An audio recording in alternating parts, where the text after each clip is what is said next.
that is unicellular made up of single cell and multicellular made of many cells, that is multicellular. So made of single cell and this is made of many cells.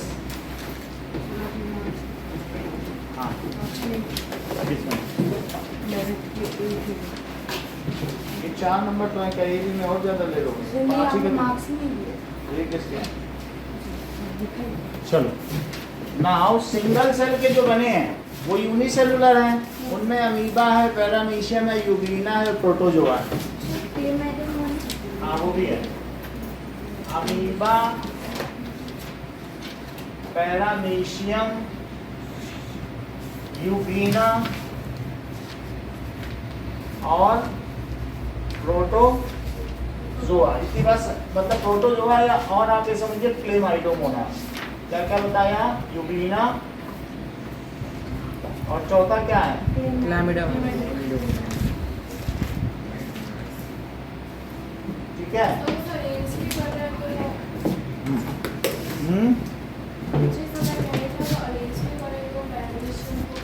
तो इसको ये कहता है, ये जो है इसको कहता है, ये इसको कहता है, तो ये अमीबा हो गया।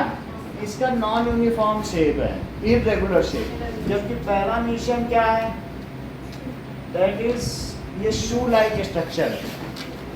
अच्छा यूग्लिना, थ्रेड लाइक। यूग्लिना ऐसे होगा, जब इसमें फ्लैजिला होगा ये। और जबकि क्लेमाइडोमोनास ये छोटा सा है और इसमें भी डायनोफ्लैजिलेट है, 2 फ्लैजिला है। बात समझा कि ये दोनों ग्रीन है और ये दोनों अपना खुद का खाना बनाते हैं। क्या आपने पिछली क्लास में हर्षिता अमीबा का डायग्राम देखा था? हमने आपको अमीबा का वीडियो दिखाया था कि नहीं दिखाया था? तो अमीबा किसको खा रहा था?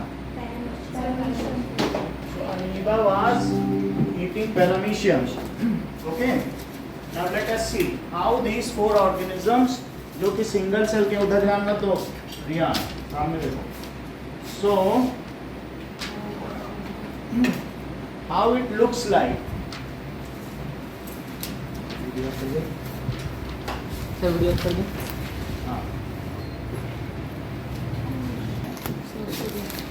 हमारे में ब्लड सेल्स भी हैं, बहुत सारी ऐसी सेल्स हैं। तो मल्टी सेलुलर ऑर्गेनिज्म में क्या होगा? जैसे ह्यूमन आ जाएगा और एनिमल्स, ट्रीज भी आ जाएंगे, ये सब भी आ जाएंगे। ठीक है, सो वी ऑल आर। और लेकिन जो एनिमल है उसमें बहुत तरीके की सेल्स होती हैं। जैसे हम लोगों में आपको मालूम है रेड ब्लड सेल्स होती हैं। So our body has many kinds of cells और सभी अलग अलग काम करती है, ध्यान दो। तो ये रेड ब्लड सेल है, इसमें पलक मुझे बताओ न्यूक्लियस कहाँ है? कहीं नहीं है। So red blood cells are non nucleated. ये क्या होती हैं? ये एल्कन लीबल या डिस्क टाइप स्ट्रक्चर की होती हैं, इनमें कोई न्यूक्लियस नहीं है। अगर खोल के भी देखें तो इनमें कहीं न्यूक्लियस दिख रहा है? तो it is not having any nucleus. तो आरबीसी हो गई, ऐसा क्या आपकी बुक में बना हुआ फिगर, जरा ध्यान दो। तो आरबीसी का स्ट्रक्चर देखो, red blood cells. Red blood cell के बाद अब जरा देखो व्हाइट ब्लड सेल। ये हमारी बॉडी में ये थोड़ा व्हाइट कलर की होगी, लेकिन ये थोड़ी पुरानी हो गई। अजीब शेप होते हैं इनका, अमीबा। इसके बहुत तरीके के होते हैं। लिम्फोसाइट्स होते हैं, व्हाइट ब्लड सेल्स होते हैं। इसके 15 प्रकार होते हैं डब्ल्यूबीसी के। हाँ, ल्यूकोस। और इस तरीके से इनको अगर खोल के देखेंगे तो इनमें न्यूक्लियस है। तो व्हाइट ब्लड सेल्स क्या होता है? ये हमारे इम्यून सिस्टम को इम्प्रूव करती हैं। बोलो, बात समझ में आ गई? व्हाइट ब्लड सेल्स में न्यूक्लियस होता है। तो और जबकि रेड ब्लड सेल्स क्या करती हैं? वो ट्रांसपोर्टेशन के काम में आती हैं, वो ऑक्सीजन को ट्रांसपोर्ट करती हैं। उनमें हीमोग्लोबिन होता है। आरबीसी का रंग लाल क्यों है? हीमोग्लोबिन। और ये डब्ल्यूबीसी हो गई।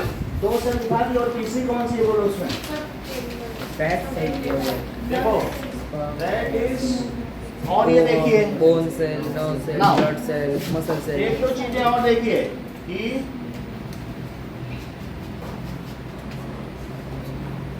रेड ब्लड सेल्स, तो ये जो सर बोन मैरो कहाँ? बोन मैरो ये पीठ में यहाँ पर होता है। ये जो अब इसमें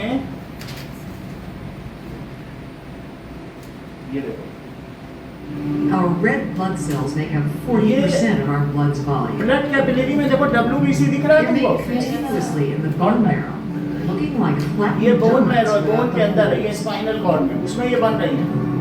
Red blood cells contain hemoglobin. इसमें हीमोग्लोबिन या आयरन है, तो उससे बना होता है हीमोग्लोबिन, जिससे ये रेड है। Breathe as our blood passes through अच्छा, our अब lungs. ये देखो क्या आपको Oxygen in the bone marrow. इसमें व्हाइट ब्लड सेल Cells भी दिख make गया, up 40% of our blood's और volume. इसमें कुछ ऐसी सेल है जो They're made प्लेटलेट्स भी है, continuously जो in the बस ऐसे bone टेढ़ी marrow, मेढ़ी है, looking like red colour flattened की है, टेढ़ी donuts मेढ़ी। without थोड़ी बात the समझ आ गई? holes. ओके, अब इसके बाद these are red blood cells. Let us make it so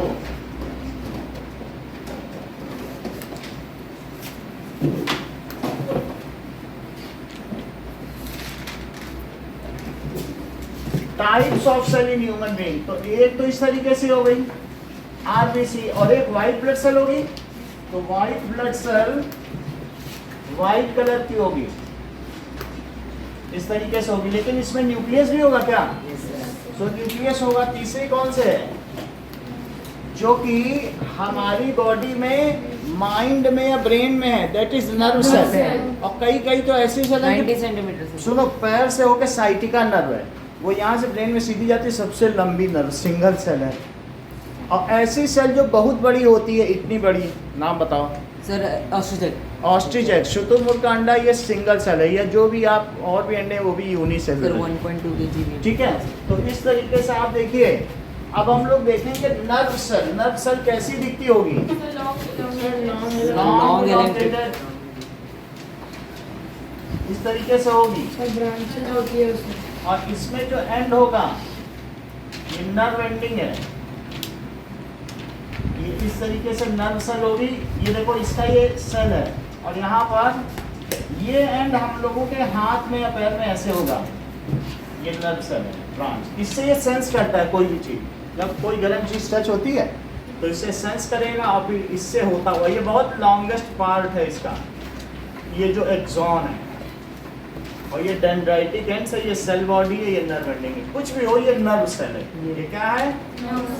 और ये क्या है बोलो? WBC। This is white blood cell, this is RBC। और कुछ कुछ रेड कलर के ही होते हैं, वो भी ब्लड में ही तैर रहे हैं। आप देखोगे तो ये इस तरीके से होगा। ये क्या होगा बोलो? Platelets.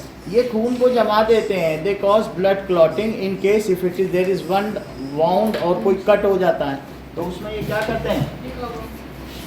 Platelets they coagulate the blood. वो ब्लड को क्या करते हैं? ये क्लॉट कर देंगे। जरा और बात देखिए कि ओवम बड़ा होगा कि स्पर्म बड़ा होगा? ओवम के जो जर्म सेल हैं, जिससे हम लोग का जन्म हुआ है, दैट इज ओवम। मदर से हमको ओवम मिला है, फादर से क्या मिला है? Okay, now sperm and ovum. Now see that, अभी बता रहे हैं, प्लेटलेट्स As soon as में one of होंगे। these sperm cells succeeds in penetrating the egg immediately. अब ये देखो, स्पर्म्स एंड ओवम। तो ये इसका साइज देख लो, ये कितने छोटे होंगे। अगर आप देखो, ओवम कितना बड़ा दिख रहा है, यस सर। और उसके सामने में sperm, it is very small. तो दिख रहा है ना? नाउ तो स्पर्म बनाइए, बुक में भी बना हुआ है, एंड ओवम भी। So this is mother cell, जिससे कि मदर के द्वारा दिया जाता है, उसकी germ cell, female germ cell है। दिस इज ओवम, और ये दिस इज स्पर्म। ये छोटा सा ही होगा स्पर्म सेल्स, ठीक है? तो दैट इज वेरी टाइनी, जिसके बारे में आगे के चैप्टर्स में हम लोग पढ़ेंगे। This is small sperm cell. ये देखो,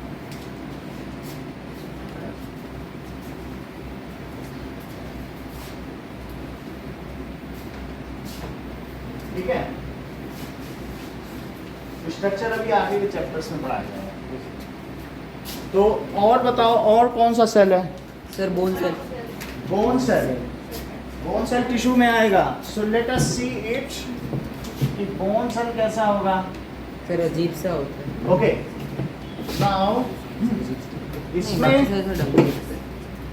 बस इस तरीके से ये इसकी सेल बॉडी है, और ऐसे बना दें।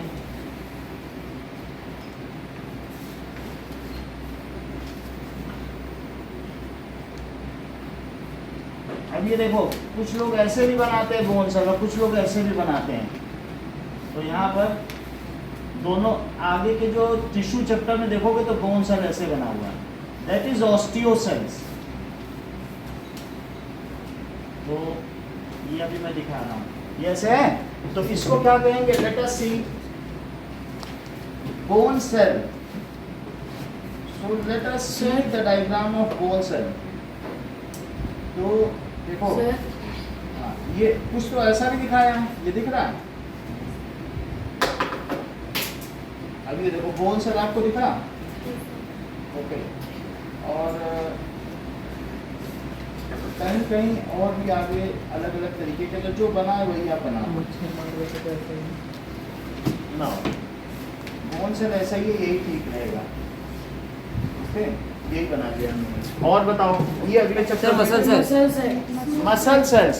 सो मसल सेल्स बने हुए हैं क्या? Yes sir. Smooth muscle cells. तो ठीक है, स्मूथ मसल सेल्स हमारे विसरल ऑर्गन्स में होती हैं, जो खुद काम करती हैं। ध्यान से सुना करो जसविता, तुम सुनती कम हो, फिर उसको रिप्रोड्यूस नहीं कर पाती हो ना। तो उस चीज़ को आपको जब अब ये देखो, विसरल ऑर्गन्स का मतलब अपने आप जो काम कर रहा है। जैसे हमारे बॉडी में क्या होता है, ईसोफेगस, खाना अपने आप आ जा रहा है, या इंटेस्टाइन में इस तरीके के मूवमेंट हो रहे हैं। तो जो अपने आप काम कर रहा है, आँख की रेटिना छोटी बड़ी हो रही है, ओपनिंग प्यूपिल, तो ये सारे ऑर्गन्स में जो काम हो रहा है, सो दैट इज़ हमारे अंदर कुछ ऐसी होती हैं जिसमें हम लोग वॉलंटरी मसल से खुद काम कर रहे हैं। तो वॉलंटरी मसल्स अलग तरीके की हैं, लेकिन एक मसल सेल जो दिखाया गया वो कैसी है बताइए? स्मूथ मसल सेल, जिनमें तुम्हें कुछ नहीं करना पड़ता, बॉडी करके दे रही है, तो इसको कहते हैं मसल सेल्स। आप मसल सेल्स लिखिए, वैसे स्मूथ लिखा है इसमें क्या? स्पिंडल शेप होती है। That is smooth muscle cell. इसे ऑन कर दिया? ऑन कर दिया, ऑन है सर। ठीक है। So we have seen all kinds of human cells. ये सब क्या है बताइए? फैट सेल बना लो। फैट सेल जस्टिन कहाँ होती बोलो हमारी बॉडी में? सर स्टमक में। करेक्ट। जैसे नहीं, इन्होंने skin- बताया कि जस्ट स्किन के नीचे एडिपोज टिश्यू होती हैं। तो अगर हम इसको, जो मोटा आदमी है वो क्या करेगा, ये इंसुलेशन का काम करती है। वो लेट भी जाएगा बर्थ में तो मज़े से लेटा रहेगा, क्योंकि वो उसकी बॉडी को इंसुलेट करती है। जो पतला आदमी, उसको ठंडी ज़्यादा लगेगी, गर्मी ज़्यादा लगेगी। He is more sensitive to external environment. तो इसलिए what does the fat cell do? Insulates the body. So वो हमारी बॉडी को इंसुलेशन, थर्मल इंसुलेशन देती हैं। क्या आप मुझे हमारी बॉडी में पाई जाने वाली 7 सेल्स के बारे में बताएंगे नाम?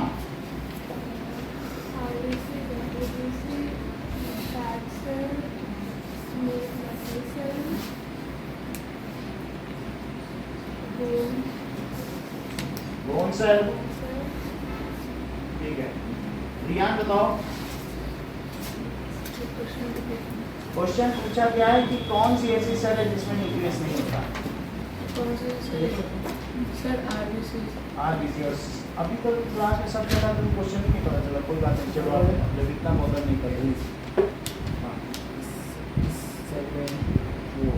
What are the different types of cell in human body?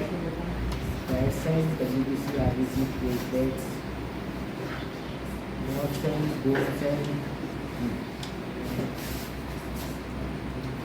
Okay.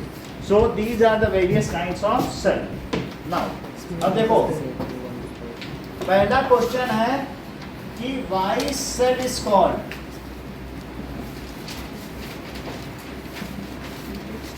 structural and functional unit हाँ of life Second, make labeled diagram of compound microscope.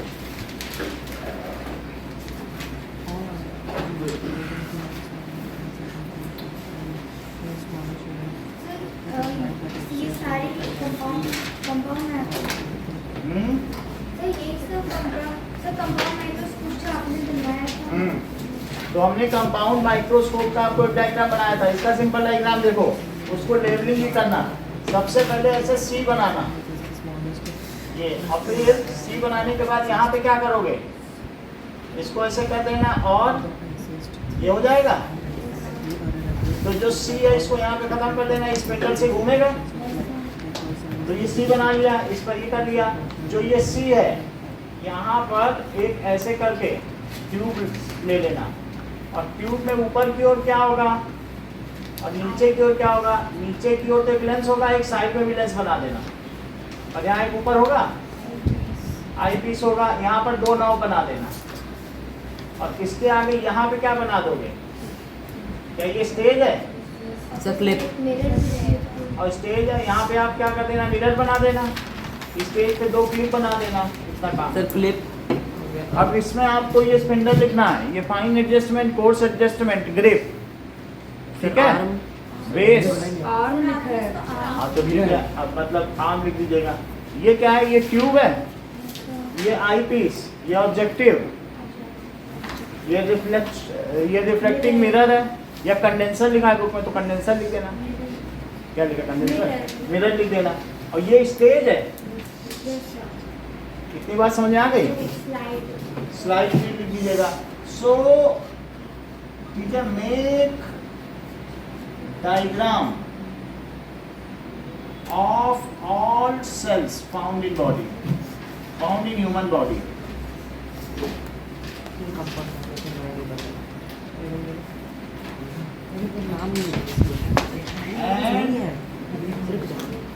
Name 4 unicellular organism.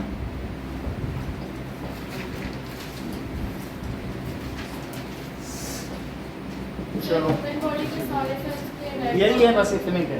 इसको लिखो ऑस्टियो सेल, ये बोन सेल। ये क्या है बोलो, fat cell, और ये bone cell,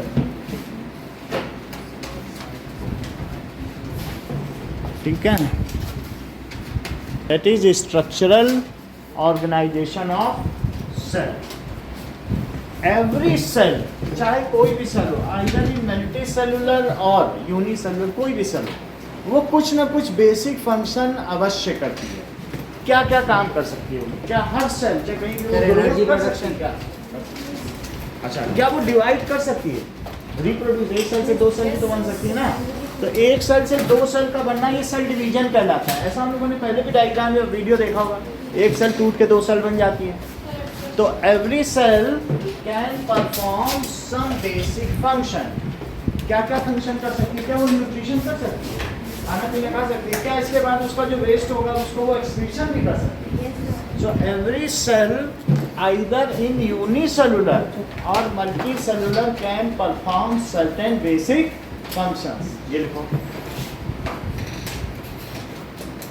every cell can perform certain basic function। हमारी बॉडी में भी जो सब सेल हैं वो ये फंक्शन करती हैं, तभी तो इसे फंक्शनल यूनिट कहा गया है। बेसिक फंक्शंस जैसे वो क्या कर सकती हैं बताओ? ग्रो कर सकती हैं, ग्रोथ। अच्छा, क्या रिप्रोड्यूस कर सकती हैं? Cell division, reproduce. इसी के कुछ न्यूट्रिशन भी करेगी, न्यूट्रिशन भी कर सकती है क्योंकि उसे कुछ खाने को भी चाहिए, न्यूट्रिशन। इसके अलावा एक्सक्रीशन, एक्सक्रीशन, एक्सक्रीशन प्रत्युम्न क्या होता है? हाँ बोलो यार, एक्सक्रीशन क्या है? So excretion. So the exiting of waste from body is That known is, as we are throwing out the waste from body is known as excretion. अच्छा, न्यूट्रिशन क्या है?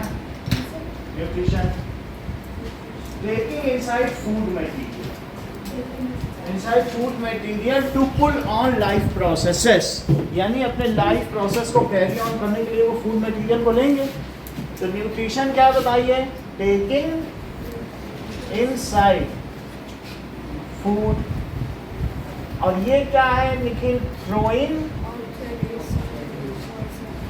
आउटसाइड, तो वेस्ट। ये तो रिप्रोडक्शन है, तो ये सेल डिवीजन करेगी। So taking inside food for life processes. हाँ, फॉर लाइफ प्रोसेसेस, अपने जीवन को चलाने के लिए वो ये काम करेगी, रिप्रोडक्शन करेगी, एक्सक्रीशन करेगी। इसके अलावा भी वो जो खाना लेगी, क्या उसको तोड़ के, ग्लूकोज को तोड़ के क्या उससे एनर्जी बनाएगी? Yes, sir. अच्छा ये बताओ पलक, जो ग्लूकोज को तोड़ के एनर्जी बनती है, इस प्रोसेस को क्या कहते हैं? Yes, respiration. तो रेस्पिरेशन ये करेंगे।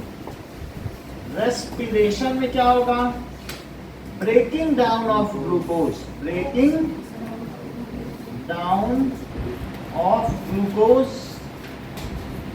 टू गेट एनर्जी, तो उसको क्या कहेंगे, रेस्पिरेशन। रेस्पिरेशन का मतलब है breaking down of glucose to, उसका फॉर्मूला क्या होता है? ग्लूकोज का दैट इज C6H12O6, उसको तोड़ देगी और उससे एनर्जी बनाएगी, CO2 बनाएगी। ये सब काम करेगी कि नहीं? तो C6H12O6 जब तुम खाना खाओगे तो व्हीट में होगा, राइस में होगा, कॉर्न में होगा, यही ग्लूकोज होगा। जो स्टेपल फूड समझती हो, रोटी, जो अगर तुम्हारे थाली में 12 सब्जियां और रोटी ही ना हो, तुम खा पाओगे? तो ये चावल ही ना हो, तो staple food the basic food जिससे तुम्हें एनर्जी मिलती है। समझ में आ गई बात? लो, तो स्टेपल फूड में क्या होगा बोलो, ग्लूकोज। और वो ग्लूकोज किससे लेगी? व्हीट से हमारी बॉडी, और उसके साथ ऑक्सीजन लेगी। ऑक्सीजन कहाँ से लेगी? क्या तुम सांस लोगे? तो सांस लिया, ग्लूकोज लिया, और फिर उससे उसने CO2 बना दिया और वाटर। तो तुमने सांस लिया O2, तो ये बाहर आ गया क्या? एक्सेल कर, इनहेल में O2 लिया, और जो वेस्ट है वो CO2 है, और जो H2O बना वो यूरिन से बाहर आ गया। यूनिट समझ में आ गई पूरी बात? तो इस तरीके से हमारी बॉडी से ऐसा सेल भी करती है, जो सेल से जो पानी निकलता है वही हम लोग यूरिनेट कर देते हैं। चलो, क्या 5 प्रोसेस बताइए, बोलो 5 प्रोसेस बताओ। Sir, reproduce, growth, sir, nutrition, sir, respiration, and excretion, Excretion. सही है? इतने सारे काम कर सकती है। तो that cell, every cell can do, and cell is made of, cell खुद किसकी बनी होती है? अब जरा इन सब चीज़ों को देखो। carbohydrates. सो सेल में कुछ चीज़ें होनी बिल्कुल ज़रूरी हैं। एक तो सेल मेम्ब्रेन होनी चाहिए, एक न्यूक्लियस और एक एक साइटोप्लाज्म। एक न्यूक्लियस और साइटोप्लाज्म। फिर उसके आगे चाहे अगर बहुत बेसिक सेल है तो फिर सेल ऑर्गेनल नहीं होंगे। जैसे हमने बताया, या तो बैक्टीरिया, उसमें फिर सेल के अंदर बहुत सारे और सिस्टम नहीं होंगे, और लेकिन कुछ बहुत अच्छी जैसे अमीबा, पैरामीशियम, यूग्लिना, उनमें सब ऑर्गेनल्स भी होंगे। तो सेल में 3 चीज़ें तो अवश्य होनी चाहिए। कौन कौन सी? जरा देखो। A cell must have 3 basic things. हम स्ट्रक्चर की बात कर रहे हैं, तो a cell must have 3 basic thing तो अवश्य होनी चाहिए। बताइए। Any cell must have 3 organs या 3 पार्ट्स। तो वो जैसे पहला बताया कि सेल मेम्ब्रेन, सर C6H12O6। हाँ, तो सेल मेम्ब्रेन को क्या प्लाज्मा मेम्ब्रेन भी कहते हैं? प्लाज्मा मेम्ब्रेन होनी चाहिए। तो एनी सेल मस्ट हैव, ये देखो, तो मान लीजिए अब मैं 2 तरीके की सेल बता रहा हूँ। ये देखो, और भी हो सकते हैं, लोकोमोशन, चलना फिरना एक्सेट्रा लगा दो, और भी करते हैं। जैसे 2 सेल हैं, एक ऐसी सेल जिसमें ये सेल मेम्ब्रेन ये डबल लेयर्ड होती है, सिंगल लेयर्ड नहीं होती, ठीक है? तो डबल लेयर्ड हमेशा सेल मेम्ब्रेन होती है। तो अभी आपको एक स्ट्रक्चर दिखाएंगे, क्या तुम लेयर्स को पहचान सकती हो? क्या है ये? बैक्टीरिया। क्या है? जैसे बैक्टीरिया, इसमें ऐसे छोटे छोटे स्पिंडल्स या पाइलस निकले हुए। तो तो सर यूग्लिना बैक्टीरिया, तो कुछ सेल ऐसी होंगी जिसमें सिर्फ 3 चीजें ही होंगी, तो वो बैक्टीरिया है।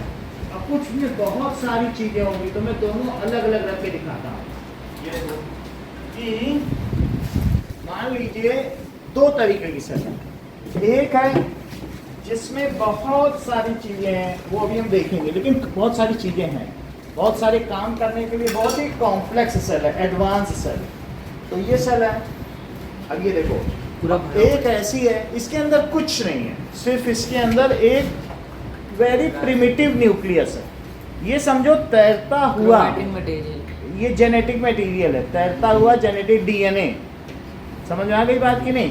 तो ये डीएनए होगा, उसके अंदर सिर्फ एक साइटोप्लाज्म होगा, एक फ्लूइड भी तो होगा ना, एक सेल मेम्ब्रेन। ये चीज क्या है बोलो? ये सेल मेम्ब्रेन है जिसमें ये कवर है। तो ये सेल मेम्ब्रेन है। सेल मेम्ब्रेन 2 चीज की बनी है, प्रोटीन की बनी है और फैट। एडिपोज टिश्यू देखा था, ऑयल। प्रोटीन दालों से मिलता है जिससे हमारी ग्रोथ होती है। तो हमने आपको बताया था कि सेल मेम्ब्रेन इसमें होगी। ये क्या है बोलो?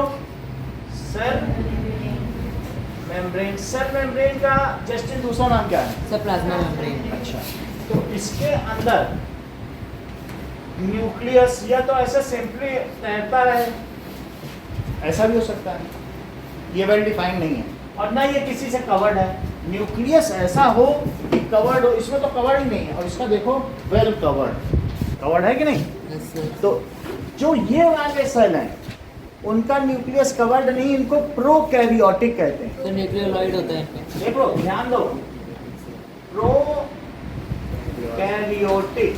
क्या हर्षिता तुम ये बता सकती हो कि साइटोन का नाम क्या है और कैरियन का नाम क्या है इंग्लिश में? ये दोनों लैटिन नेम है। तुम मुझे बताओ साइटोन किसे कहती हो और कैरियन? क्या तुम साइटोन को सेल कहती हो? ये इंग्लिश नेम है। और कैरियर न्यूक्लियस। बहुत अच्छा, दैट इज कैरियन न्यूक्लियस को कहते हैं। तो जिसमें न्यूक्लियस अभी बना नहीं हो, प्रो और कैरियन बिफोर न्यूक्लियस, और eukaryon after nucleus. Eu plus karyon after nucleus.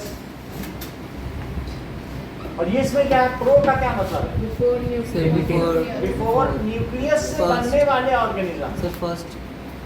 इन्हें बैक्टीरिया कहा जाएगा। और फिर उसके बाद क्या है? After nucleus. इतनी बात समझ आ गई? जरा चेक करो। तो हमने बताया कि इसके 3 पार्ट्स आदित्य तुम बता दो जो प्रोकैरियोटिक है। हाँ। जेनेटिक मटेरियल होगा, हम्म। वो स्केलेटन होगा सेल के। मतलब वो तैर रहा होगा, वो क्रोमाटिन धागे हैं, सिर्फ तैर रहे हैं। अच्छा। अरेंज नहीं होंगे अच्छी तरह से। सर उनके आजू बाजू और के इनके- मटेरियल को इनके न्यूक्लियोलॉइड चारों ओर न्यूक्लियर मेम्ब्रेन नहीं होगी, न्यूक्लियोलॉइड। न्यूक्लियर एनवेलप नहीं होगा, कवर नहीं होगा, बस वो तैर रहे होंगे। इनको कहेंगे, जैसे ये चीजें न्यूक्लियोइड, इन्हें अब न्यूक्लियस भी नहीं बोलेंगे, इनको क्या बोलेंगे? न्यूक्लियोइड। न्यूक्लियोइड। क्या तुम्हारे बुक में इसका डायग्राम बना है? चेक करो। और ये है साइटोप्लाज्म।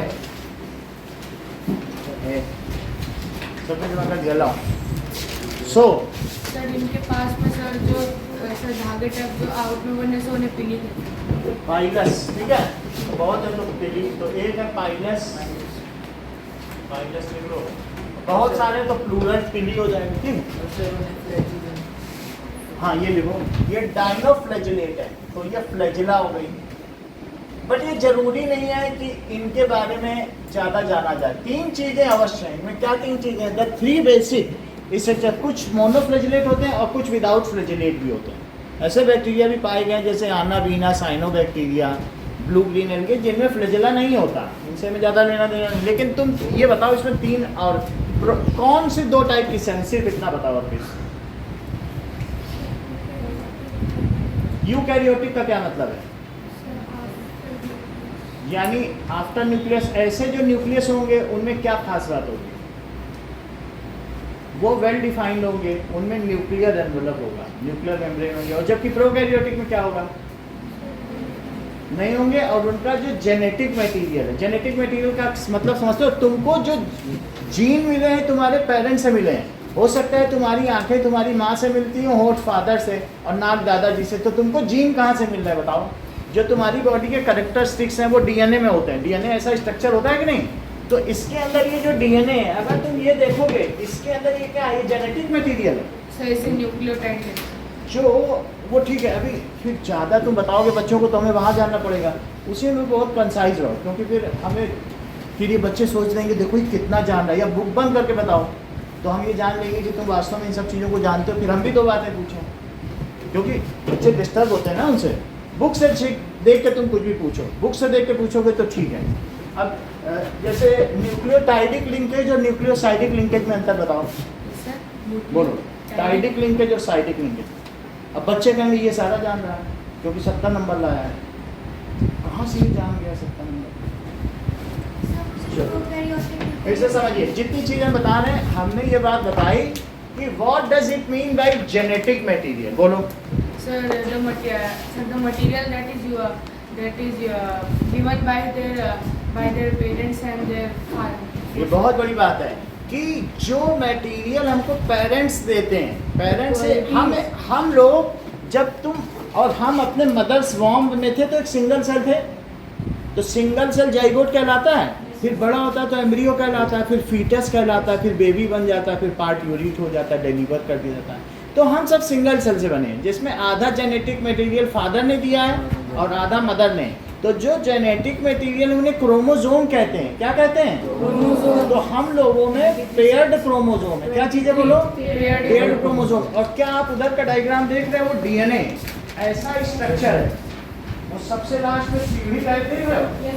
तो ये जो इसके अंदर अभी बता रहा हूँ, आना रुको जरा, क्रोमोसोम होते हैं। ये जो चीज़ है, ये देखो, ये जो डीएनए है, ये अगर इसको खोला जाए तो वैसी ही सीढ़ी बनेगी। इसको खोल दिया जाए, ये समझो रस्सी टाइप स्ट्रक्चर है, वो उसी में उलझा हुआ है और ऐसे है। और अगर इसको खोल दिया जाए तो लो बता दिया इन्होंने कि इसको खोल दिया जाए तो धरती के 6000 चक्कर लगाए जा सकते हैं। कैसे ये जान रहे हैं? क्योंकि ये बेसिक चीज़ है। So if it is opened up, it is so large. Sir एक सेल का कि सभी सेल का मिला? मल्टी सेलुलर के सभी सेल का, हम लोगों की बॉडी का अगर सब खोल दिया जाए तो। हाँ बोलो। सर जी इसकी डेफिनेशन में ये बहुत की जगह हेरिडिटी वर्ड यूज कर सकते हैं। Yes it is hereditary. तो अब हम देखें कि जो प्रोकैरियोटिक सेल, उनके 3 पार्ट्स क्या है बताओ। आगे देखो, सीधे बैठो, सीधे। हाँ, सेल मेम्ब्रेन और तीसरा साइटोप्लाज्म। तो अब देखो, prokaryotic cell do not have well defined nucleus and they do not have cell organelles. Cell के जो डिफरेंट और पार्ट्स हैं, जैसे इसके अंदर अभी हम देखेंगे माइटोकॉन्ड्रिया होना चाहिए और पता नहीं क्या क्या होना चाहिए, जैसे उसमें है, तो वो सब उसमें नहीं है। माइटोकॉन्ड्रिया सेल प्रोटेक्ट समझ नहीं आपकी नहीं? तो अब यहाँ देखो कि यहाँ पर लिखिए प्रोकैरियोटिक सेल की क्या बात है। Prokaryotic cell do not have well-defined structure. Prokaryotic cell do not have well-defined nucleus। सिर्फ न्यूक्लियस की बात करें, इनमें वेल डिफाइंड नहीं न्यूक्लियस होता है। जेनेटिक मटेरियल जिसको हम जीन भी कहते हैं। फिर से समझिए कि मान लीजिए ये डीएनए है, इस तरीके का स्ट्रक्चर क्या है बताइए? डीएनए। अब ये देखो, ये डीएनए है ऐसा। तो डीएनए का कंडेंसेशन आप लोग देखिए कैसे होता है। तो डीएनए से जीन कैसे बनता है? क्रोमोसोम जरा यहाँ देखिए, फिर हम बताएं। देखिए, condensation of DNA. Okay, now ये देखो, इससे आपको पता चल जाएगा सारी बात। ये डीएनए है, वो अभी हम नहीं समझाएंगे, बट ये जान लो कि ये कुछ चीजें आपको बताई गई हैं कि जो सेल होगा तो सेल में क्या है बताइए? क्रोमोसोम होंगे। क्रोमोसोम ही जेनेटिक मटेरियल है। अगर किसी में ये कवर्ड नहीं है न्यूक्लियस से तो उसे प्रोकैरियोटिक कहेंगे, और किसी में कवर्ड है तो उसे यूकैरियोटिक। तो तुम्हें ये बात पता चल गई, do not have well defined nucleus. Its nucleus is not covered with, इसका न्यूक्लियस किससे कवर्ड नहीं है?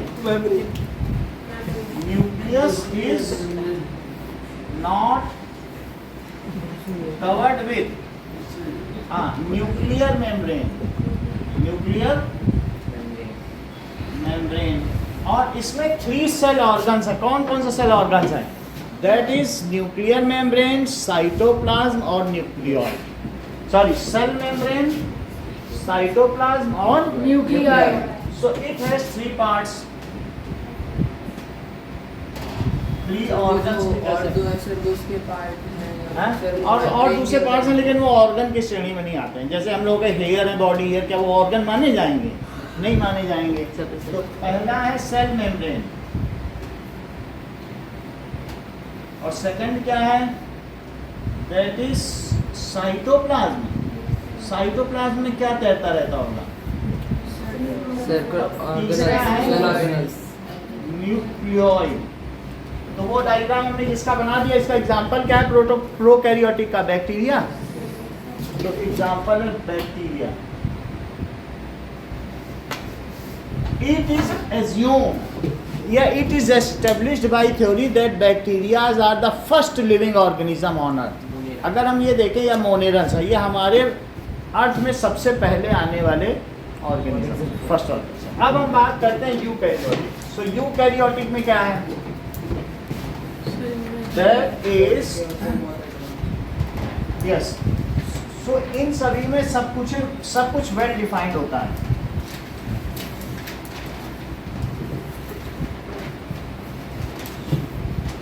ओके, लिखे यूकैरियोटिक में those cells which have well defined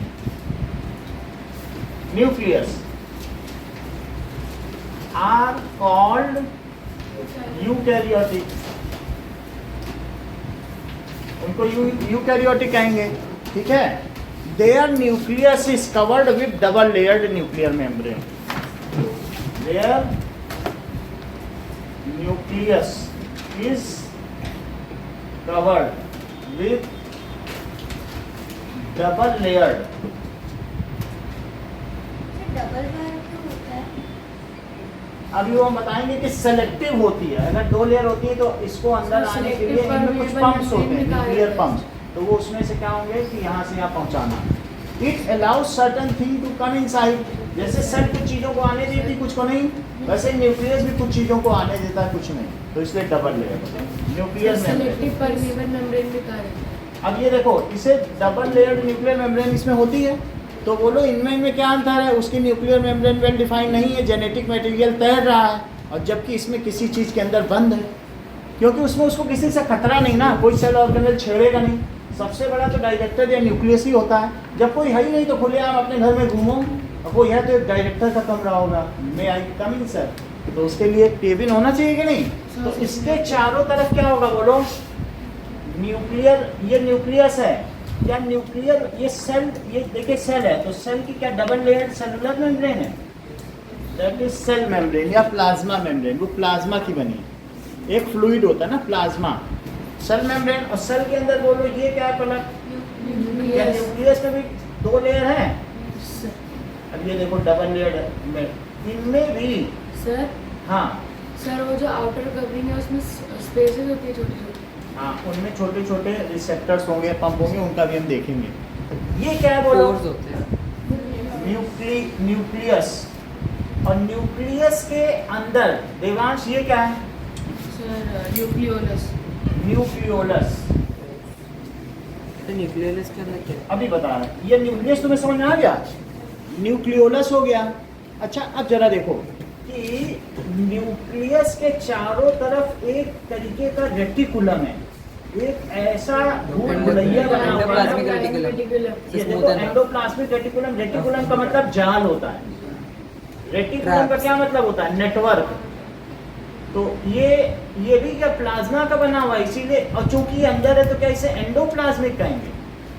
अंदर जो चीज बनी है तो उसे एंडोप्लाज्मिक ही तो कहेंगे। एंडोप्लाज्मिक, ये भी प्लाज्मा का है। इसे तुमने क्या कहा बोलो? Plasma membrane. और ये भी प्लाज्मा का है, तो चूंकि अंदर है तो क्या एंडोप्लाज्मिक कहेंगे? और चूंकि ये जाल की तरह है तो इसका क्या नाम हुआ? Endoplasmic reticulum plasmic reticulum. इसका मतलब समझो, एंडो का क्या मतलब है? इनसाइड, और प्लाज्मिक का मतलब है मेड ऑफ प्लाज्मा। जैसे कुछ फ्लूइड सा होता है ना, चिकना चिकना, दैट इज प्लाज्मा। और रेटिकुलम का क्या मतलब है जसविता? बहुत अच्छा, नेटवर्क। और ये आउटसाइड क्या है जसविता? प्लाज्मा मेम्ब्रेन या सेल मेम्ब्रेन, दोनों में से कुछ भी कर सकते हो। तो प्लाज्मा मेम्ब्रेन। अच्छा, एक चीज और है जस्टिन, ये जो न्यूक्लियस है ना, इसमें छोटे छोटे से छेद हैं, उनको क्या कहेंगे? न्यूक्लियोपोर। क्या कहेंगे? न्यूक्लियोपोर। सही है। एंडोप्लाज्मिक रेटिकुलम का क्या काम है? ये किसको अंदर जाने दे, किसको ना जाने दे, इसको कंट्रोल करता है, सेलेक्ट करता है। एक और बात बताइए आदित्य, ये जो प्लाज्मा मेम्ब्रेन है ये किसकी बनी हुई है? बहुत बड़ी बात है, इसको नोटिस करना। क्या बताया इन्होंने? Made of protein and lipid या फैट। बस फैट, सही बताया आपने। अच्छा, किस चीज की बनी है? तो इसको बनाने के लिए जो प्रोटीन और फैट है वो कहाँ तैयार होते हैं पलक? इसी एंडोप्लाज्मिक रेटिकुलम। इसी एंडोप्लाज्मिक रेटिकुलम में कुछ जगह पे राइबोसोम बैठे हुए होंगे, येलो कलर के। ध्यान दो कैसे कैसे होंगे? Protein synthesisers. ये देखो, ये ऐसे येलो कलर के हैं। क्या है? राइबोसोम। तो जिसमें ये बैठे होंगे, वो एंडोप्लाज्मिक ये देखो, सर तुमको ये दिख रहा है कि किसी एंडोप्लाज्मिक रेटिकुलम ऐसे बैठे हुए हैं, उनको कहेंगे रफ एंडोप्लाज्मिक रेटिकुलम। और जिनमें नहीं होते वो स्मूथ है। तो ये देखो, जिसमें बैठे होंगे उनको क्या कहेंगे? और जहाँ नहीं बैठे हैं उसे smooth. Rough endoplasmic reticulum. Endoplasmic ये रफ है, ये राइबोसोम। तो जहाँ बैठ गए राइबोसोम, ये देखो रफ एंडोप्लाज्मिक, सब पे नहीं बैठे वहीं पे। अब उनका काम क्या है वो हम लोग आगे से ये रफ, जहाँ पर राइबोसोम बैठे होंगे रफ, जहाँ नहीं बैठे उसे स्मूथ कहेंगे। हाँ आदित्य, ये जो राइबोसोम है वो कहाँ बन के आए हैं? लो बता दिया, न्यूक्लियस के अंदर न्यूक्लियोलस से बन गया। ध्यान से सुनो, अगर नहीं सुनोगे तो मिस करोगे तुम ही लोग। वो बता दिया उन्होंने कि न्यूक्लियोलस है, उसमें से राइबोसोम बनते हैं और न्यूक्लियोपोर से निकल के जाके बैठ जाते हैं। ठीक है, वो कुछ भी इनसे भी बात करें, कान लगा लो। वो क्यों यहाँ बैठा है, क्यों मुड़ के देख रहा है? कुछ उसे बनना है जीवन में। चलो देखा, येलो कलर के ना। ये येलो जिस पे बैठा था एंडोप्लाज्मिक है। बोलो ये कहाँ बनते हैं राइबोसोम? सर न्यूक्लियोलस में, और फिर न्यूक्लियस से निकल कर ये बाहर आते हैं, उस पर बैठ जाते हैं। चलो, तो ये बताओ, ये जो रफ एंडोप्लाज्मिक रेटिकुलम किस चीज को बनाता है, किस चीज की सिंथेसिस करता है? हाँ, प्रोटीन। और जो स्मूथ है वो किसकी करते हैं? सर वो लिपिड्स, फैट्स। तो ये दोनों जब बना देते हैं, भेज देते हैं कि जाओ अब जाके सेल में ब्रेन बनाओ। रफ जो है ये बताओ, ये इस पे क्या बैठे हैं? Sir endoplasmic. बता नहीं रहे, सब तुम छिपा के चलते हो, छिपा के सब सोचो हम तेज हो जाएं। हाँ, ये क्या बैठा है इसके ऊपर? राइबोसोम कहाँ बनते हैं?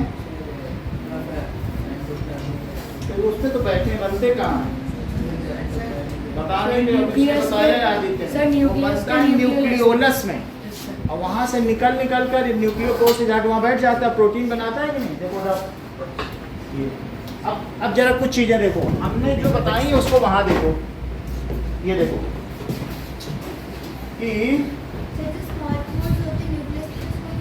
न्यूक्लियोपोर, वो सब आप देख लीजिए, फिर लिखवाएंगे ना। सी स्ट्रक्चर ऑफ सेल, इसको बंद कर दो। सब कुछ आज ही बन जाओगे क्या? चलो इसको ऑफ किया। ये देखो